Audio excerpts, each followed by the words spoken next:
We're back with more number one Cochran Sports Showdown, talking about Game 5 tomorrow in Pittsburgh, 7 p.m. It's a best of 3 right now. Josh Yohe, I'll go back to you about the goaltending situation. Now Barry Trotz went to the other Russian, and that is Ilya Sorokin, who had a really good regular season. He's a good guy who's been through a lot of this over in Russia. So even though he's a young person, he's had his share of high leverage games. He looked good yesterday. Jari continues to be a little up and down. I know own goals were part of this, but who has the advantage moving forward? And how do the Penguins make it advantage Jari? Well, I'm not sure that the Penguins do have the advantage here. In fact, I don't think they do. Sorokin's been very good, very athletic. Jari, let's be honest, he's been below average in this series, and I give him credit for what he did in Game 2. That was kind of a must-win for the Penguins. You can't lose the first two games of a series at home, and to his credit, he was excellent in that game. But like I said, he's given up 4 goals 3 times already. Yeah, there were a couple of bad bounces. He does not look sharp. He does not look comfortable. There's not going to be any goaltender changes. He's the guy. We know this.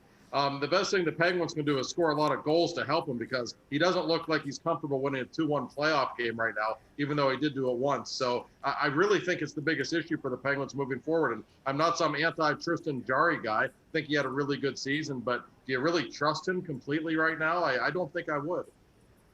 Bob, Sorokin, or the other Russian, as you call him. Well, Trotz identified him as the other Russian, too. Who knows? No, I know.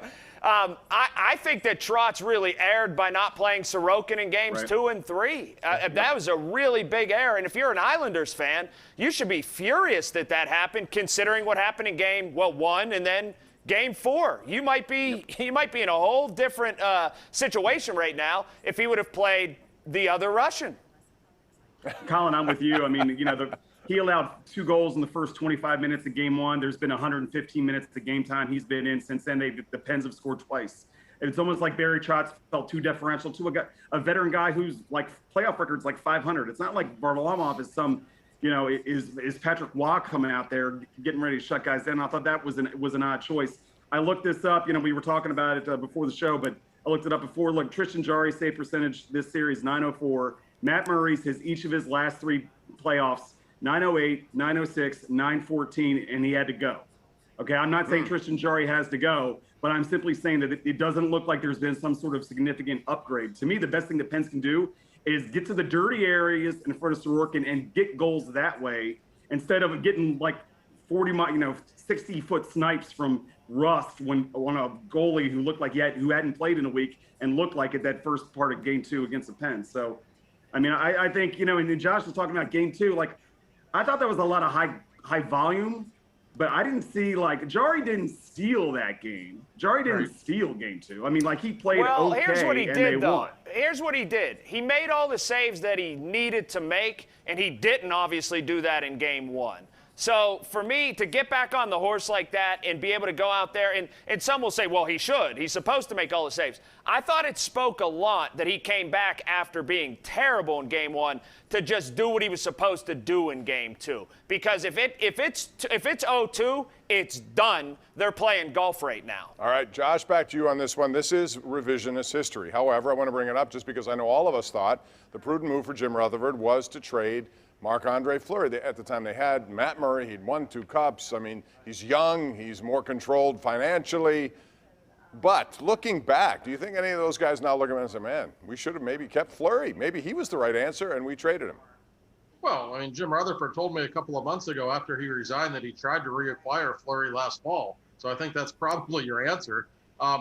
Any general manager in the league would have done the exact same thing Jim Rutherford did. You keep the cheaper guy who's 10 years younger, just won you 2 cups. Anybody would have done it.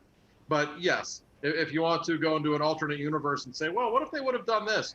You would have had Fleury playing the best hockey of his career the last 4 years, and you would have gotten a boatload of prospects for Matt Murray. Right.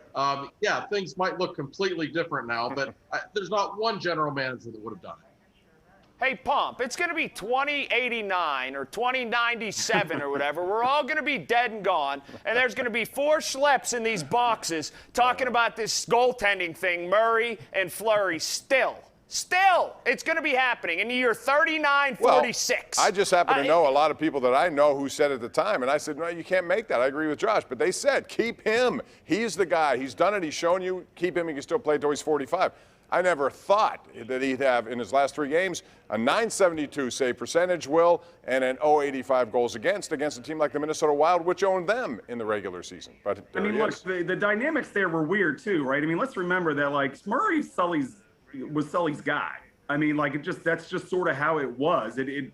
I mean, I don't even know there were a lot of financial stuff that went into that decision, but it almost seemed like also that Mike Sullivan just preferred the other guy, like from the get-go, like from the second that he got the job almost. That being said, I mean, look, I think all of us also thought that Flower was done. I mean, at least in terms of being a truly elite goaltender, and he's proved all of us wrong. And I mean, look, he took him to the Cup, 3 years ago, and they look really, really good right now. I mean, it's remarkable. Well, in a capped league, it all has to begin and end with money. And it began and end with money, and it had to. He made the decision, as Josh said, that every general manager in the league would have made and had to make. Yeah. We're due for a break. When we come back, we're going to switch it to baseball. The Pirates gave up 15 home runs in one series. It's the most they've ever given up in their history. They lost again, but we're going to tell you about one of their pitchers, Wilmer Defoe, next.